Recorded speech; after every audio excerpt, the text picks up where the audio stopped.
In 1973, a man who had spent his career crawling through the jungles of Guatemala and deciphering the ancient script of the Maya sat down and wrote something that would haunt the LDS Church for the next 50 years. His name was Michael D. Coe. He was not a disgruntled ex-member. He was not an internet critic. He was the sterling professor of anthropology at Yale University, curator of the Peabody Museum of Natural History, and one of the most respected Mesoamerican archaeologists alive.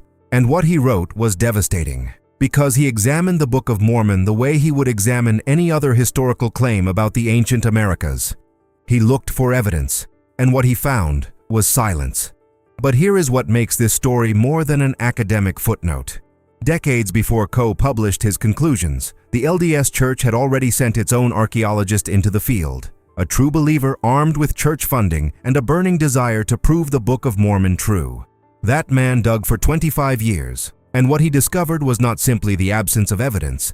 It was evidence that he had been digging in the wrong place, for the wrong reasons, his entire career. That realization cost him his faith. We will get to his story. But first, we need to understand exactly what Coe was looking for, and why the soil of the Americas refused to cooperate. Part 1. The Man and the Claim. To understand the weight of Michael Coe's verdict, you need to understand who he was. Coe did not simply study the Maya, he helped unlock their entire civilization. For decades, scholars believed that Mayan hieroglyphs were purely symbolic, that they recorded abstract ideas rather than spoken language. Coe was among the scholars who proved them wrong. He demonstrated that Mayan glyphs recorded a full spoken language, with grammar, syntax, and phonetic values. His 1992 book, Breaking the Maya Code, is still considered one of the definitive accounts of that decipherment. When Michael Coe looked at an ancient inscription, he knew what he was reading, and he knew what was missing. The Book of Mormon presents itself as a historical record, not a parable, not an allegory, a literal history of real civilizations that supposedly lived in the Americas between roughly 600 BC and 400 AD. It describes two major groups, the Nephites and the Lamanites, who built cities, fought massive wars, forged weapons of steel, rode in chariots, raised livestock, and kept records in a script called Reformed Egyptian. Most LDS apologists place these civilizations somewhere in Mesoamerica, Guatemala, southern Mexico, the very region where Coe had spent his entire career. And for the LDS Church, these were not merely characters in a narrative. The Lamanites were presented as the literal ancestors of the indigenous peoples of the Americas. For Coe, they were archaeological ghosts, civilizations that should have left massive footprints in the ground, but left none. So in 1973, writing in the independent Mormon journal Dialogue, Coe applied a simple test. He asked, "Does any of this match what we actually find in the ground?" The answer, category by category, was no. And what Coe identified was not a gap in evidence. It was a pattern of anachronism, objects, animals, technologies, and languages placed in an era and a geography where they simply did not exist, like finding a wristwatch in a Roman tomb. But the anachronisms were only part of the problem. What Coe uncovered about the Church's own archaeological efforts is far more revealing and far more uncomfortable.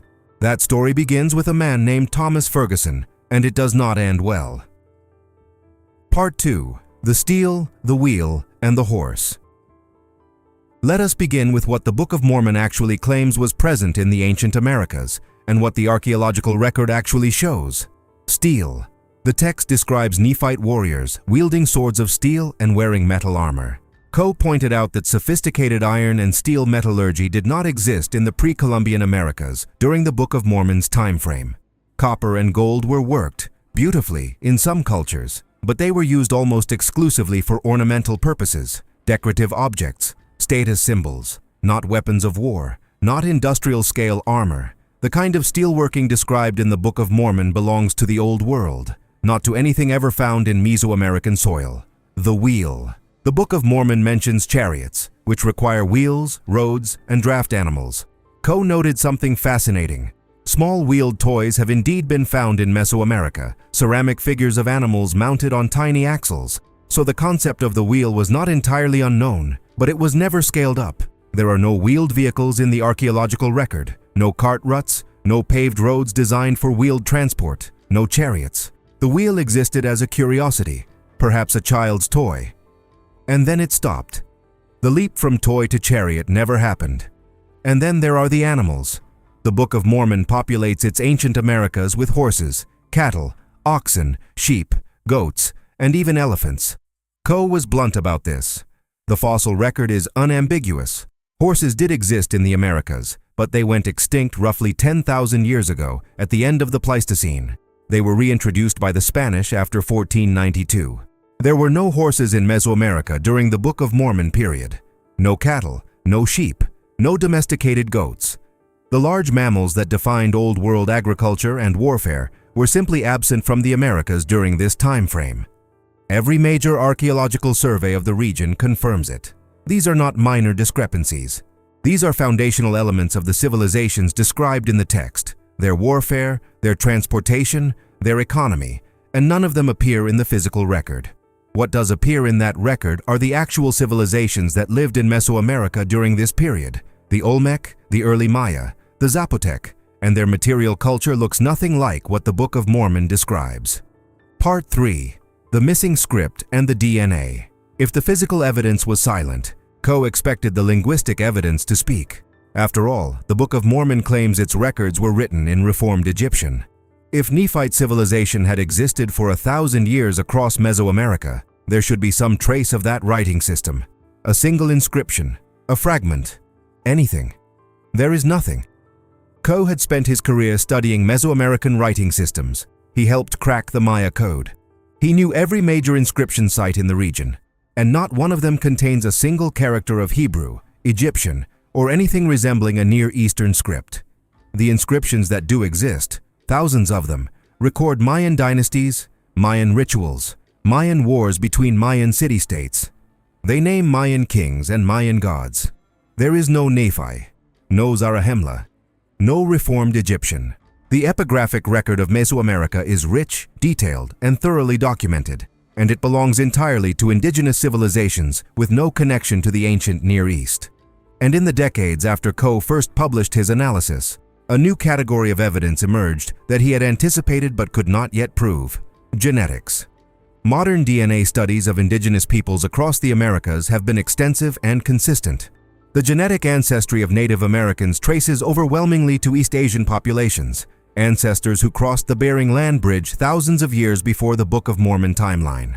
Researchers mapped mitochondrial DNA, Y chromosome markers, and full genomic sequences across hundreds of indigenous groups throughout North, Central, and South America.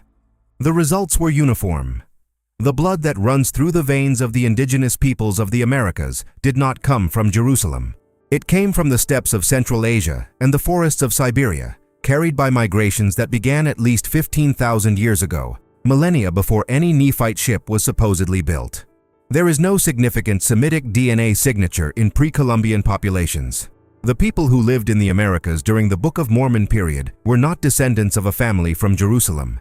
The DNA does not merely fail to support the Book of Mormon's origin story. It closes the door. Part 4. The believer who dug too deep. Now we come to the story that Coe himself found most telling, and it is the story of a man who tried to prove him wrong before he even published. Thomas Stuart Ferguson was a devout Latter-day Saint, a lawyer by training, and an amateur archaeologist by passion. In 1952, he founded the New World Archaeological Foundation with direct financial backing from the LDS Church. His mission was explicit: excavate Mesoamerica and find physical proof that the Book of Mormon was historically true. Find Zarahemla. Find Nephite cities. Find the battlefields, the inscriptions, the artifacts. Ferguson believed that the evidence was out there, waiting in the jungle, and that rigorous excavation would silence every critic. The church funded his work. He assembled teams. He dug for 25 years. He found extraordinary things: genuine contributions to Mesoamerican archaeology, pre-classic pottery, ancient settlement patterns, important stratigraphic data, but he did not find what he was looking for. Not a single artifact that confirmed the Book of Mormon, not a Nephite coin, not a Reformed Egyptian inscription, not a trace of the civilizations the text described. By the late 1970s, Ferguson's private correspondence told a story that would not become public until after his death. In his final letters, the frustration was raw. He admitted that after spending the church's money and half of his adult life in the field, The Book of Mormon was, in his own assessment, fiction. He had not merely failed to find evidence, he had become convinced that there was no evidence to find. The man the church had funded to prove the book true had concluded, after decades of fieldwork, that the book described a world that never existed. Coe used Ferguson's story to illustrate a broader point, the fundamental difference between scientific archaeology and what he called apologetic archaeology. Scientific archaeology begins with a question and follows the evidence to an answer. Apologetic archaeology begins with an answer and attempts to force the evidence to fit. Ferguson had started as an apologetic archaeologist. The ground turned him into a scientific one. Part 5. The Verdict from Yale.